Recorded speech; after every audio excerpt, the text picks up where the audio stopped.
이번 주 굉장히 굵직한 이슈들이 많습니다.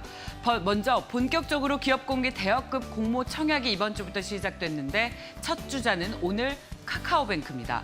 10시부터 청약을 시작합니다. 지난 21일 기관 투자자를 대상으로 한 수요 예측 경쟁률이 1732대 8.3대 1을 기록했습니다. 기관 자금 2,585조 원이 몰려서 지난 4월 SK 아이테크놀로지가 기록한 2,417조 원을 제치고 국내 IPO 사상 최대를 기록한 수치입니다. 카카오뱅크의 공모가는 39,000원입니다. 개인 투자자의 최소 청약 주수는 10주입니다. 따라서 최소 청약 증거금 10주에 해당하는 19만 5천 원인데요.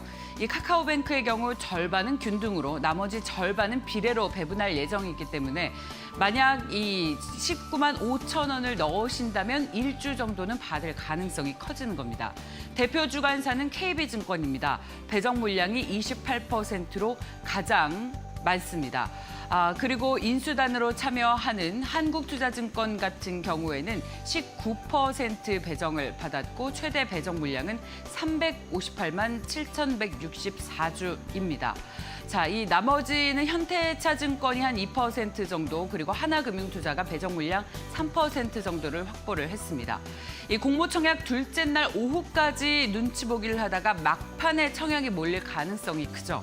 이번엔 특히 중복 청약이 적용이 되지 않아서 1인 1계좌 청약만 가능해서 더 치열할 것 같습니다. 다음 소식입니다.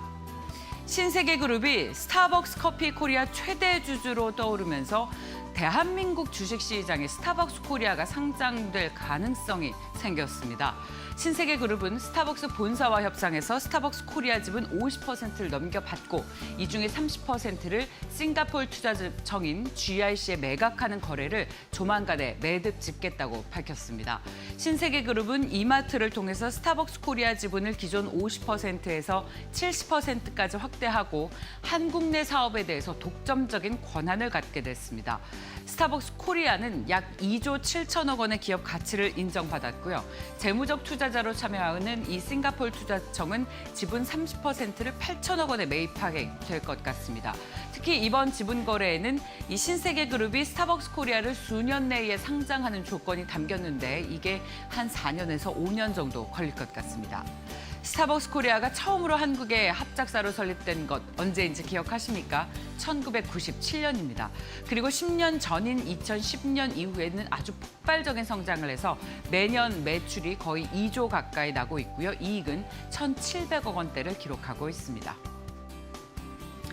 이 전 세계 물류 공급망이 또다시 휘청이고 있다라는 지적이 나와서 눈여겨볼 필요가 있을 것 같은데요. 코로나19 델타 변이 바이러스 확산과 또 각 지역에서 발생하는 자연재해 때문에 글로벌 공급망이 한계점까지 내몰렸다라는 분석이 나오고 있습니다.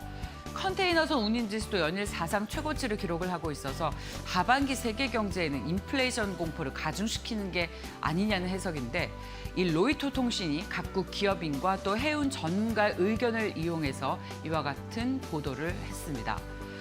자연재해 그리고 델타 변이 바이러스가 최근 원자재와 부품 또 소비재의 이동을 방해하고 있다. 세계 공급망을 위협하고 있다라는 보도인데 전 세계 상당한 지역에 퍼진 델타 변이로 해상 물류 현장에 투입될 선원 인력이 상륙을 막고 있다는 겁니다. 이 때문에 선원 무려 10만 명 이상이 바다에서 떠돌고 있다고 로이터 통신에 전하고 있는 겁니다. 이 같은 인력 부족 가중 현상은 이 석유와 철강석, 식품 그리고 전자제품 공급 장애로 이어졌는데요.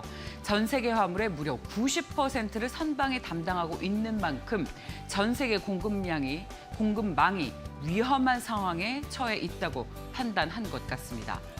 여기에 자동차 제조사들도 위험에 빠졌는데 도요타는 코로나 확산으로 태국과 일본이 공장 가동을 중단한 상태고 포드와 크라이슬러에 공급하는 한국 부품 업체들도 철강 제품이 화물비 상승으로 급증해서 부품 제작 비용이 10%더 들어서 상당히 어려움에 처하고 있다고 합니다. 뿐만 아니라 이 중국과 독일의 폭우 등 혼란을 자연재해 또한 이 경고하는 목소리가 나오고 있다는 점도 염두하시면서 투자하시면 좋겠습니다.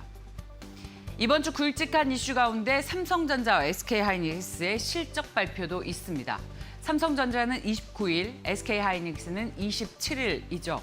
그런데 삼성전자는 2주 넘게 7만 원 선에 머물러 있고 SK하이닉스도 지난 19일 12만 원 선이 허물어진 이후 정체 국면에 있습니다. 반면 개인 투자자들은 이 같은 정체 국면의 주가를 저점 매수의 기회로 활용하고 있는데 지난 들어서 개인이 가장 많이 산 종목은 삼성전자입니다. 2조를 넘게 사셨고요.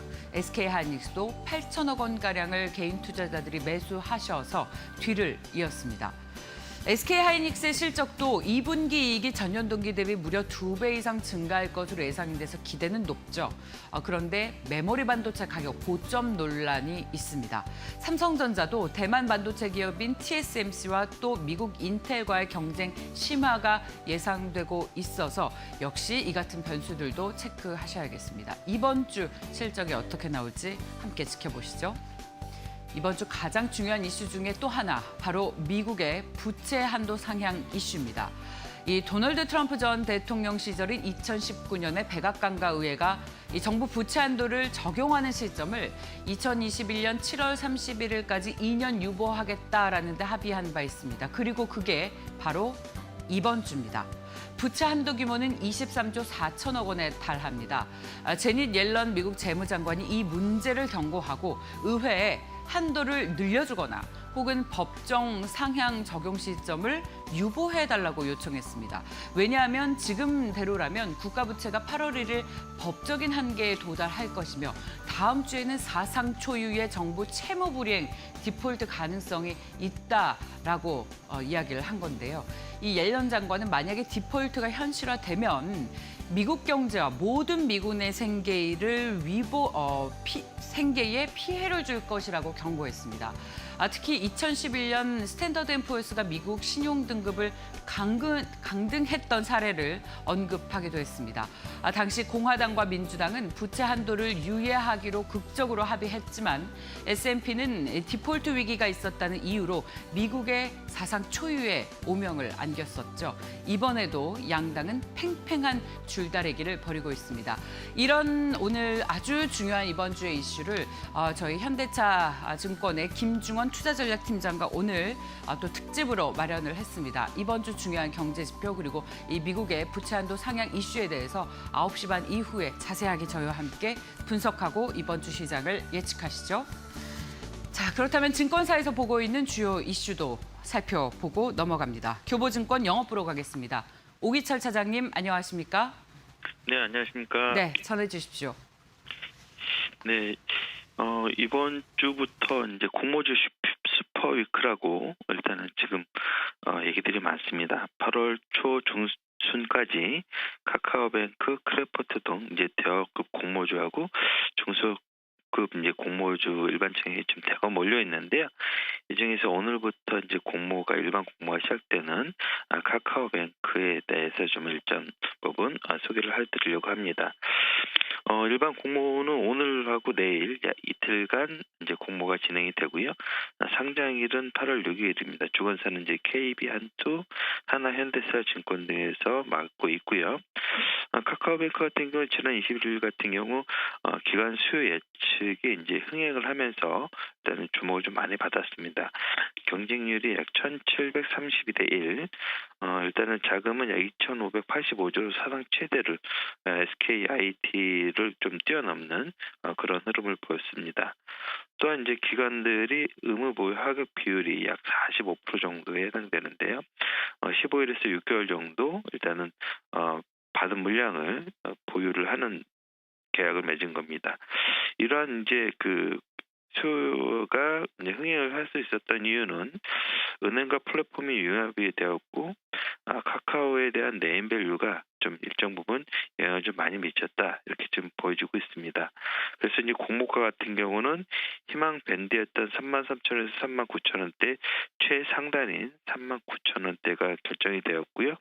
여기에 참여했던 한 1,800여 개 정도의 기관에서 대부분 공모가 최상단 이상을 써내는 그런 모습을 보였기 때문에 고평가 논란에서 일정 부분 기관들에 대해서는 좀 좋은 평가를 받았다 이렇게 볼 수 있을 것 같습니다. 이에 따라서 관련주였던 한국금융지주와 S24 등은 오늘 강세를 나타내기도 했습니다.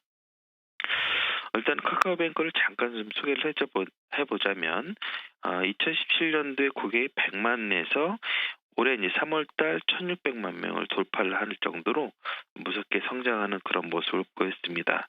그래서 일단 오늘 이제 그 공모가 시작되는데 공모 가격이 39,000원으로 상장한다고 할 때 KB은행이 약 21.7조 원, 신한지주가 약 19조 8천억 정도, 카카오뱅크가 약 18.5조 정도에 해당이 되는데, 그래서 국내 은행 3위 정도의 랭크가 좀 될 것 같습니다. 일단 장외가는 약 72,000원에서 75,000원 정도로 거래가 되고 있어서 지금 현재 공모 예상가보다는 좀 많이 높은 그런 데서 거래가 좀 되고 있습니다. 다만 일단은 이제 공모가에 대한 산정 방식이 일단은 좀 차이가 있기 때문에 고평가라는 의견과 타당하다는 의견들이 좀 맞서고 있는데요. 일단 고평가라는 의견 같은 경우는 은행 업종은 이제 성장성이 부재하고 각종 규제 이제 불합리성으로 인해서 PBR이 약 0.4배 정도를 좀 넘어가지 못하는, 그렇기 때문에 결국은 수익이 일단은 그 기업의 가치를 결정할 것이다라는 의견들이 있고요. 그에 반면에 좀 타당한 의견을 좀 제시했던 것들을 보게 되면 일단은 언택트 금융 모델의 메리트를 갖고 플랫폼 사업에 대한 확장을 기대를 하고 있기 때문에 국외의 핀테크 업종과 인터넷 뱅킹 등을 참고해 본다 그러면 타당한 그러한 그 평가를 받았다, 이렇게 좀 보는 시각이 있는 것 같습니다. 일단 상장 후 유통 가능 물량은 약 27% 정도로 약 5조 원 정도라서 적지 않은 것 같습니다. 카카오 게임즈 같은 경우는 20% 정도 3,300억 정도였었고, SK 바이오사이언스는 12%에 약 5,700억 정도였기 때문에 상장 유통 가능 물량 자체가 그렇게 많지는 않지만 금액 자체가 크기 때문에 따상은 좀 어렵지 않을까 하는 그런 분석이 좀 많이 나오고 있습니다. 일단은 상장 1개월 이후에 기관들의 물량도 좀 추례가 되는데요. 1개월 이후부터 약 950만 주, 3개월에 이제 1,300만 주 정도가 이제 추례가 되기 때문에 일단은 이 종목에 대해서는 상장한 당일날 일단 매도하시고 한 달 이후에 이제 기관들 물량이 추례가 될 때 매수하시는 그런 전략을 갖고 일단 시장에 임하시는 전략이 좋을 것 같습니다.